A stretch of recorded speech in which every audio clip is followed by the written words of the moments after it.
asja raiuma. Ma peaks teidile minema. Jaa! Ma peaks raamatu kirjutama.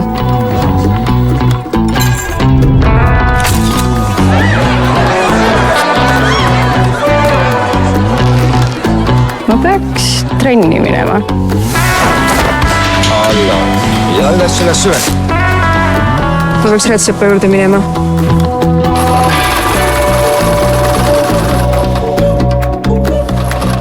Ma peaks vanemale helistama.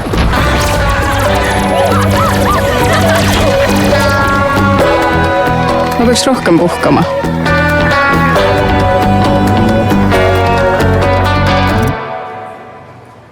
Ma peaks... Kõik, mis sind inspireerib. Mõnusalt koos. Ülemiste Keskus.